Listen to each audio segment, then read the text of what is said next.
امریکہ اور اسرائیل کی ایران کے خلاف شروع کی گئی جنگ اب سعودی عرب، قطر، کویت، دبئی، UAE سمیت کئی ممالک تک پھیل چکی ہے۔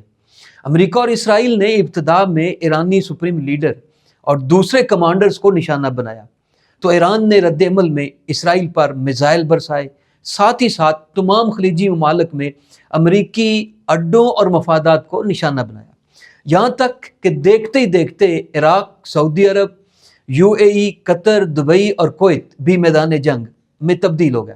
صورتحال یہاں تک پہنچ چکی ہے کہ UAE میں عید کی نماز کھلے میدانوں میں ادا کرنے سے روک دیا گیا۔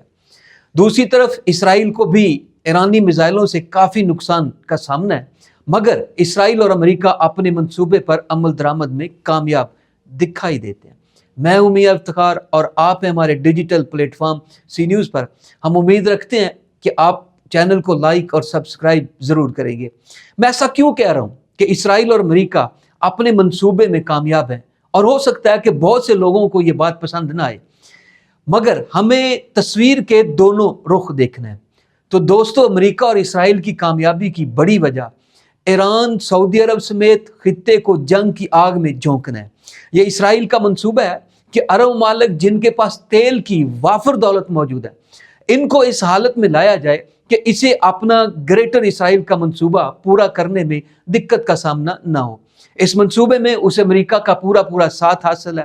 ٹرمپ بار بار یہ کہہ رہا ہے کہ ہم اپنے منصوبے پر تیزی سے پیش رفت کر رہے ہیں۔ اس کا مطلب ہے کہ منصوبہ کچھ اور نہیں، صرف اس خطے کو کمزور کرنا اور اس کے ذرائع جیسے تیل اور گیس ہیں ان پر اپنا قبضہ کرنا ہے، جبکہ اسرائیل گریٹر اسرائیل کا منصوبہ بھی اس نئے منصوبے میں ضم کر چکا ہے۔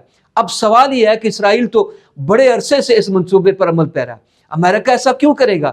دنیا بخوبی جانتی ہے کہ امریکہ کے سعودی عرب، عراق، UAE سمیت پورے مشرق وسطیٰ میں فوجی اڈے موجود ہیں، جبکہ اس کے بڑے بحری بیڑے سمندر پر اپنا قبضہ جمائے ہوئے ہیں۔ ان بحری بیڑوں پر جدید ترین جنگی جہاز اور دیگر ساز و سامان موجود ہے۔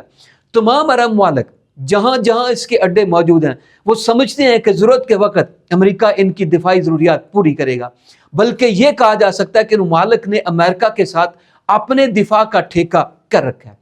اس کے ساتھ ساتھ امریکہ جب چاہے ان ممالک کو باقاعدہ حکم دے سکتا ہے کہ وہ امریکہ سے میں سرمایہ کاری کریں۔ اس کی ایک مثال کچھ ماہ قبل سامنے آئی جب ڈونلڈ ٹرمپ نے مشرق وسطیٰ کے ممالک کا دورہ کیا اور سعودی عرب، UAE سمیت تمام ممالک نے واشنگٹن کو بھاری سرمایہ کاری کی یقین دہانی کرائی، جس پر امریکی صدر ڈونلڈ ٹرمپ کئی مرتبہ بیان بازی کر چکے ہیں۔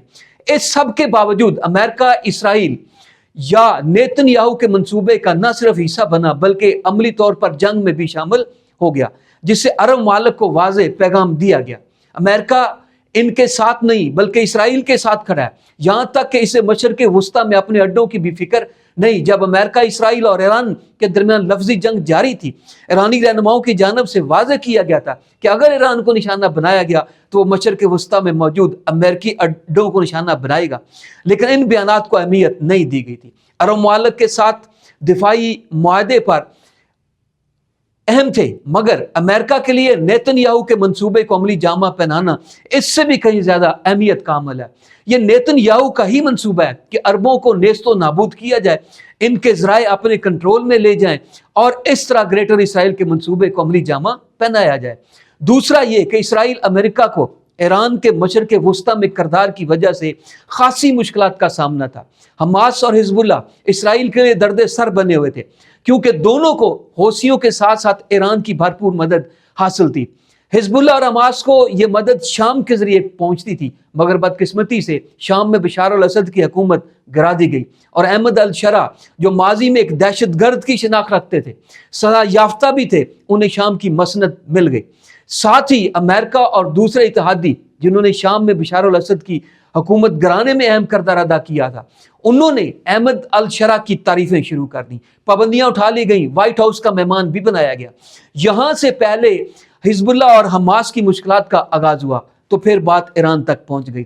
حزب اللہ اور حماس ایران کی پراکسیز ہیں۔ ایران کو تباہ کرنا اور وہاں اپنی من پسند حکومت لانا بہت ضروری تھا، ایران کے جوہری ہتھیار بنانے کا تو ایک بہانہ تھا جس کی اب امریکہ کے اپنے اندر سے بھی گواہی دی جا رہی ہے. گزشتہ دنوں مستعفی ہونے والے جیک اس کی واضح مثال ہیں، جو اب بھی کہہ رہے ہیں ایرانی جوہری ہتھیار حاصل کرنے کے لیے بالکل کوشش نہیں تھے. ایسے کوئی ثبوت نہیں ملے کہ ایران امریکیوں کے لیے کسی طرح کا خطرہ تھا، مگر چونکہ منصوبہ کچھ اور ہے اور اس پر عمل درآمد کیا جا رہا ہے، اسرائیل کی خاطر امریکہ یورپی ممالک سمیت بہت سے ممالک کی مخالفت کو بھی خاطر میں نہیں لایا. نیٹو کو ٹرمپ واضح الفاظ میں دھمکیاں دے رہے ہیں. ان سے بخوبی اندازہ لگایا جا سکتا ہے کہ ٹرمپ نیتن منصوبے کو پروان چڑھانا کتنا ضروری ہے، مگر تمام عرب ممالک جاسوس پکڑے جانے کے باوجود آنکھیں کھولنے کے لیے تیار نہیں ہے. ایران امریکی اڈوں اور مفادات کو نشانہ بناتا ہے تو وہ اسے اپنی خود مختاری پر حملہ سمجھتے ہیں. سعودی شہر ریاض میں عرب ممالک کے وزرائے خارجہ کا ہنگامی اجلاس ہوا. پاکستان کے اسحاق ڈار بھی وفد کے ہمراہ اس میں شامل ہوئے. اعلامیے میں امریکہ یا اسرائیل کے حوالے سے ایک بھی لفظ نہیں کہا گیا. تمام غم و غصے کا اظہار ایران پر کیا گیا. انہیں اتنا بھی نظر نہیں آیا کہ ایران میں کتنے اہم جانی نقصان ہو چکا. ایسے میں ان عرب ممالک سے مستقبل میں ہوش میں آنے کی امید نہیں کی جا سکتی. یہ نیتن یاہو کا منصوبہ ہے کہ ہم نے کسی بھی طرح اس عرب دنیا کو ختم کرنا ہے اور اپنے منصوبے کو پروان چڑھانا ہے، اور امریکہ اس کے لیے ہر طرح کی قربانی دے رہا ہے.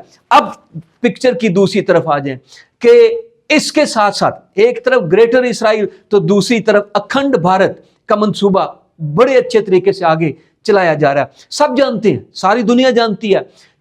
ایک دن پہلے، صرف ایک دن پہلے اس جنگ سے مودی پہنچا اسرائیل کے اندر اور اس نے جا کے وہاں پہ اس سے میٹنگ کی. مودی اور نیتن یاہو کی یاری سارے لوگ جانتے ہیں. بہت ساری ویڈیوز، بہت سارے ثبوت دنیا کے سامنے رکھے جا سکتے ہیں کہ دونوں کی کیا پلاننگ تھی. اس ایک دن کے بعد حملہ کر دیا گیا. اب بھارت اکھنڈ بھارت کا نعرہ لگاتا ہے. پاکستان کے اندر گزشتہ مئی کے مہینے کے اندر اچھی خاصی ہزیمت کا سامنا کر چکا اور آج تک اس سے نہیں سنبھل سکا. دنیا میں سفارتی سطح پر بھی اس کو مار پڑی، تو اس کا بدلہ لینا اس کے لیے بہت ضروری تھا.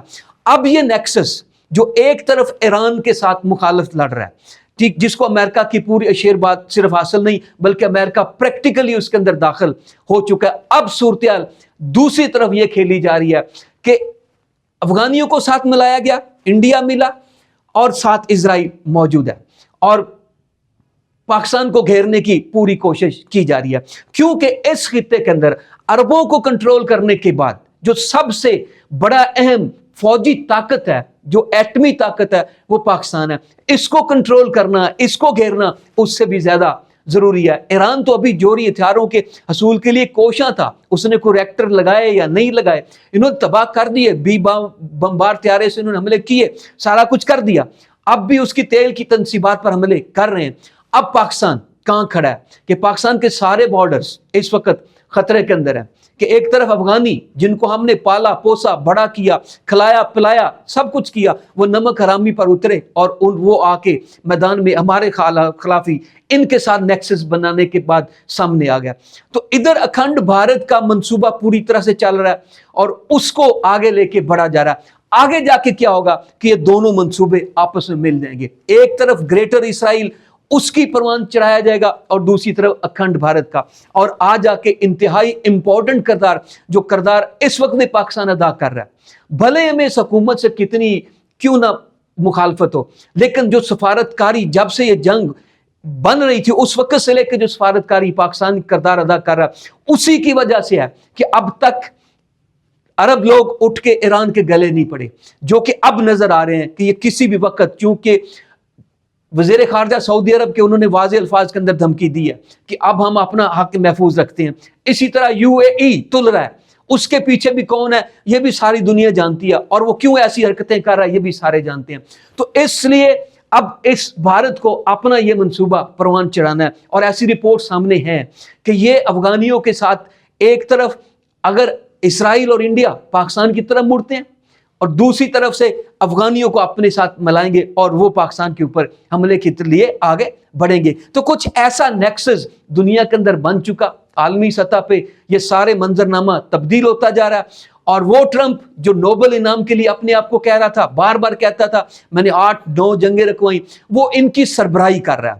وہ اس وقت ان کو لیڈرشپ فراہم کر رہا ہے، اور سارے اپنے مسائل ہونے کے باوجود، بھرپور مخالفت ہونے کے باوجود، اپنے ملک کے اندر اس کے باوجود وہ اس منصوبے کو آگے لے کے چل رہا ہے۔ دیکھنا یہ ہے کہ یہ عرب دنیا اور یہ پاکستان یہ کتنا افیکٹو کردار ادا کرتے ہیں۔ انہیں کسی بھی صورت، ایران بپھرا ہوا ہے، ایران کے بڑے اہم رہنما شہید ہو چکے، لہٰذا اس کے لیے اب برداشت ختم ہو چکی، اب اس کی تیل کی تنصیبات کو نشانہ بنایا جا رہا، وہ بھی بنا رہا ہے، وہ کویت میں، یو اے ای کے اندر دوسرے کھلا کھلا بنا رہا ہے۔ تو یقیناً غصہ بہت بری چیز ہے، سامنے آئے گا، اور یہ غلطی اگر عرب کرتے ہیں تو اس کا انجام انتہائی خوفناک نکلے گا، اور نقصان صرف اور صرف عرب دنیا کا ہوگا، اور پھر ان کو اس اکھنڈ بھارت کا جو منصوبہ ہے اس کو بھی آگے لے کے چلنا بہت آسان ہو جائے گا۔ تو اس لیے ضروری ہے کہ ہم حقائق کو جانیں اور موجودہ وقت کو، حالات کو دیکھتے ہوئے پالیسی بنائیں، اور پھر دیکھیں کہ کون دشمن ہے اور کون دوست ہے۔ اسی کے ساتھ مجھے دیجیے اجازت، ملاقات ہوتی ہے اگلے ویلاگ کے۔